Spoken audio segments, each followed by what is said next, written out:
Thank you all with for coming Anthony into the chat today. Tarnassus, This is host Sir and Anthony S. curator White, of all Jr. things coming to you convenience, today collaboration, to discuss city. the topic of How you surveillance. BeLive? Como se vive?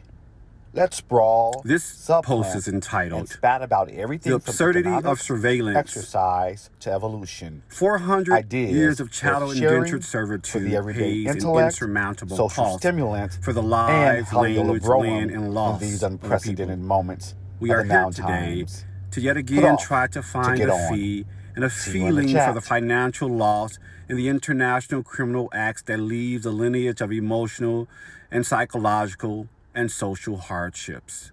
The task is to hear the evidence presented through each litigant's sworn statement, expert and character witnesses, precedents, and statutory law to be applied under the guise of fairness, notwithstanding or disavowing the contemporary and historical context which I believe this case outcome hinges upon.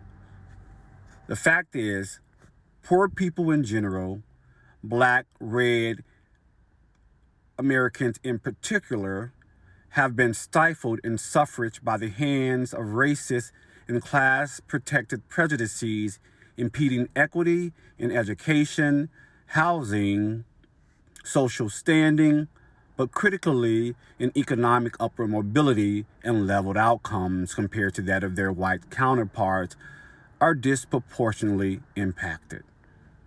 According to the World Economic Forum's Global Social Mobility Index, those Americans born to a poor family compared to those born to a wealthy family are 5 times less likely to achieve the American dream. The index ranks economies across 5 dimensions: health, education, technology access, work, in terms of opportunities according to fair wages, and protection and institutions.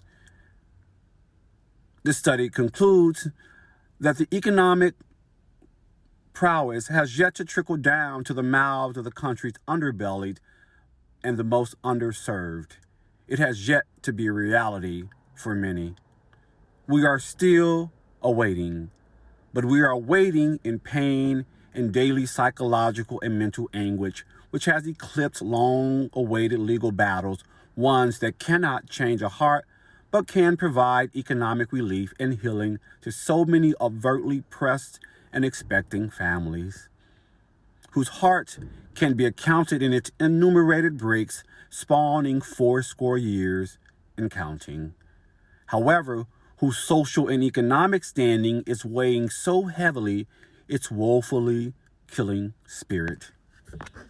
In the words of Thomas Jefferson, we hold these truths to be self-evident, that all men are created equal, that they are endowed by their Creator with certain unalienable rights, that among these are life, liberty, and the pursuit of happiness, that to secure these rights, governments are instituted among men, deriving their just powers from the consent of the governed, that whenever any form of government becomes destructive of these ends, it is the right of the people to alter or to abolish it, and to institute new government, laying its foundation on such principles and organizing its power in such form as to them shall seem most likely to affect their safety and happiness.